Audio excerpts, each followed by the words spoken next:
Hey there, guys. I want to tell you about the greatest game you will ever play, or maybe not.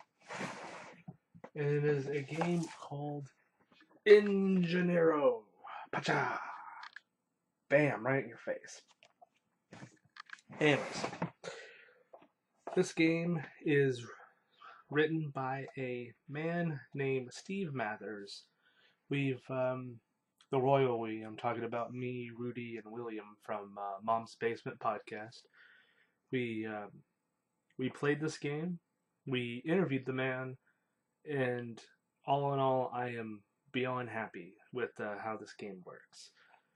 This is sort of a review. I should have prefaced. Basically, the thing that I love about this game is that it, the way it's written, it's almost like a person is not talking down to you, and I love that the most. They just speak clearly and plainly, and there's no beating around the bush. My favorite thing is just the introduction alone. There's just some things about this that's really cool. Ingenero is about instinctive role playing. Everyone, including the GM, improvises their character's thoughts and deeds. Events, hopefully engaging and exciting ones, unfold as a result. Everyone knows how to role play. They've probably spent dozens, if not hundreds, of hours doing it. I watched my kids ages 4 and 6 doing it every day. Maybe they each have a plastic robot in their hands. And then they start to give an example of why rules are kind of needed to help facilitate constructing a story. And that's just a small example of how the person communicates and why I enjoy it so much. It's very helpful um, to bring the connection down to other people in terms of not making it so daunting of a task to be both a player or a GM.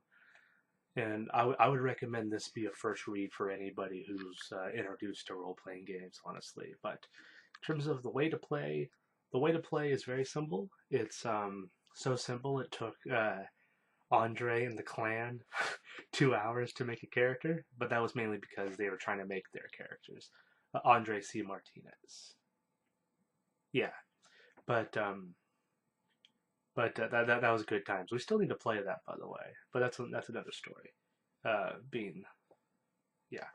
So the thing that I really enjoy about it is that you get 8 points for your character to start out with. These are your general overall, like, talents, your background history of what makes you a badass. And the thing is, the they're all based on how you feel a background would work for your character in the theme. So, for example, you set up the theme first. You set up what the goal is going to be. So, like D&D, for example, would be we go into dungeons, we go fight dragons, we take their treasure.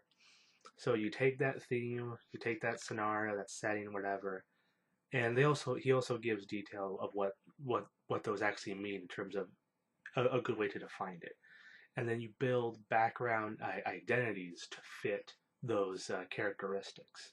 So if I was to do the Dungeons and Dragons reference, I would say, oh, one of my background skills is I am a cleric, or I am, just using the tropes, the archetypes. And then I can put up to 3 dice, but a minimum of two. So I could have 4 skills that have 2 dice, or I could have, 2 skills with three, one with two, so sort of and so on.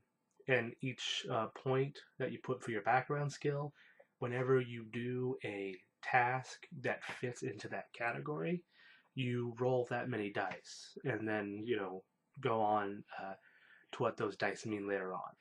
But just that alone was so refreshing, where I didn't have to keep track of stats. I didn't have to.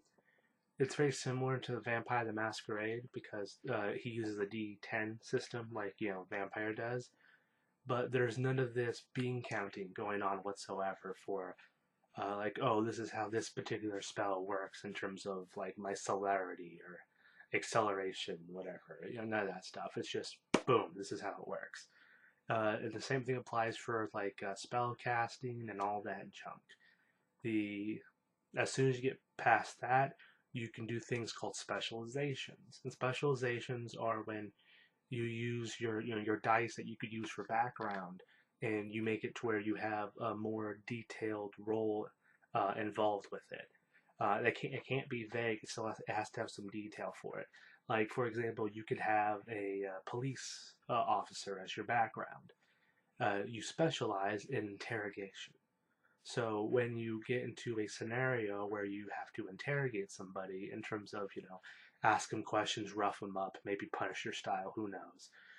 Instead of rolling the 2 dice or the 3 dice, you roll that plus the dice of the specialization. So if you have 2 and 2, you roll 4 for that specific scenario. But because you're not interrogating people all the time when you're a police officer, the other die rolls are just, the 2. And it's very simple on that end. Then the other part that makes it really fun is when you get into conflict. When you get into conflict, you have these things called plays. And the plays are just simply actions. So, for as an example, in the character concepts that he has for examples, is he has a World War II a Nazi like superhuman, like the Ubermensch, Captain America style, but for Nazis. And one of the plays is shrug off the damage, like it was nothing, and that's a defensive maneuver, stuff like that. You have a certain number of points to assign for plays as your actions, and what you get to do is whenever there is an action, and this doesn't always have to be combat related, but it has to be like a specific artistic blow to the dial roll. How that would help. You would add that modifier to the end result. And the way the dice work in general, to complete the thought, is whenever there is a task, just a plain task that's uncontested, you just have to get a 7 or higher. When you are competing against someone, the highest die roll wins. If you when you roll the dice, the highest number on the dice you roll, that's your number. So you don't combine numbers, you don't do anything. It's just like, roll your 2d10. If you got a 10, huzzah, you got max score. But you compete until you get the highest number, and then if you both tie, you roll again, and you can use a different action, like a different play. But if you use the same play, you're penalized for it. So it encourages you to try different methods of narration to enhance the character, in terms of enhance the scene. So like, instead of going like, oh, I go to my billy club, oh, I go to my billy club again. No, you have to go to your billy club and try something else, or you're more likely to fail compared to last time. And because of the way that's set up, most combat scenes can last about 3 rounds, because you can't repeat yourself, so you're less likely to tie without having the bonuses in terms of the die roll luck. And some person wins, but you have all that flavor that occurs in between. And that's why I really enjoy about it, just from that level. And then there is the what other die roll is there? Actually, I think that's it. There's just non-contested and contested. And overall, that has been like so much fun. Just to have it be that simple, that laid out. The things that I really dislike about this game, and I just flat out ignore them, because they're things that I don't feel really help the game at all, and that is the experience system. I felt the experience system was not really necessary, and it kind of tacks on kind of like a level up system that is reminiscent of growth based RPGs.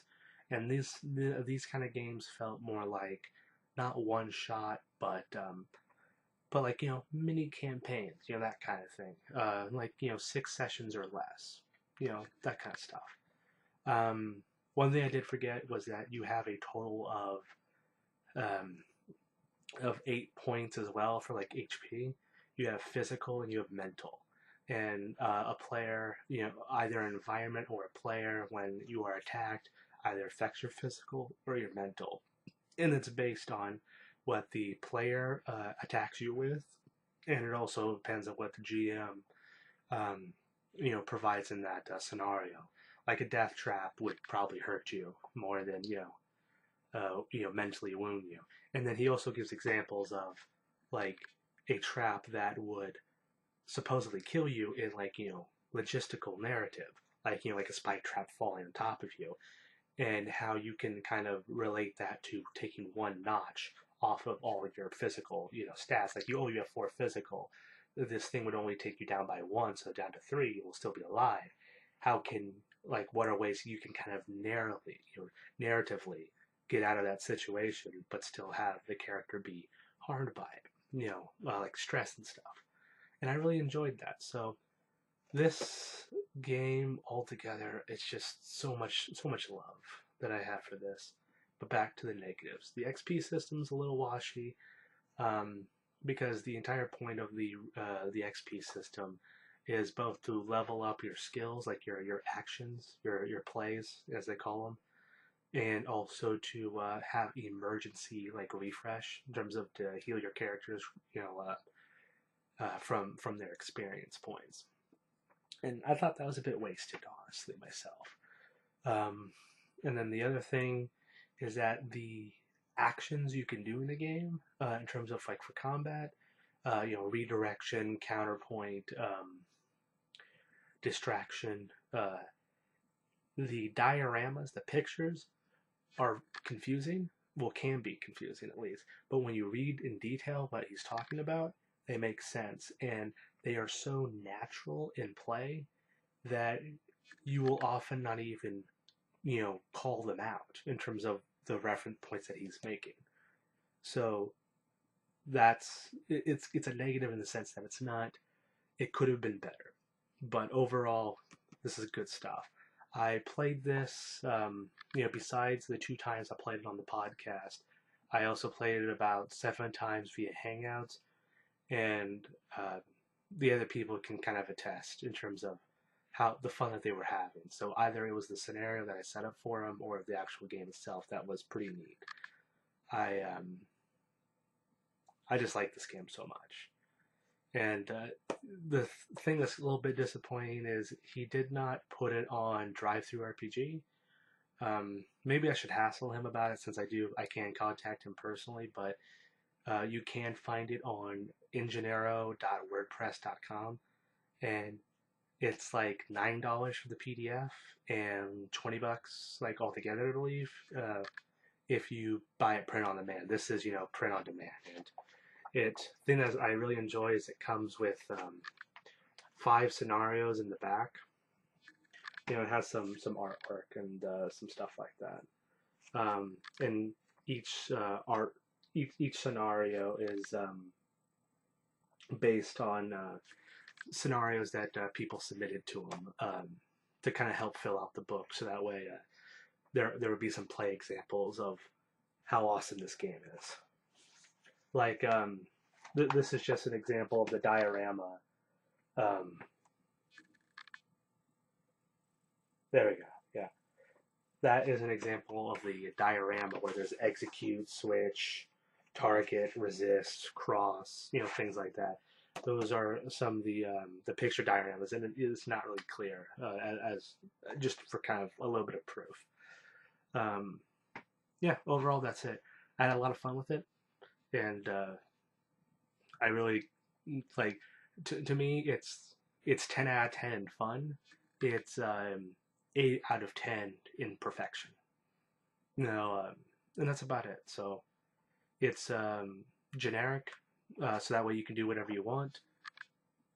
And I'm just rambling at this point because it's so awesome. I can't say enough about it. One person that I gave a copy to said this is like Fate, but makes more sense. And praise be those words. I agree with it wholeheartedly. So there you go, Ingenero. by Steve Mathers.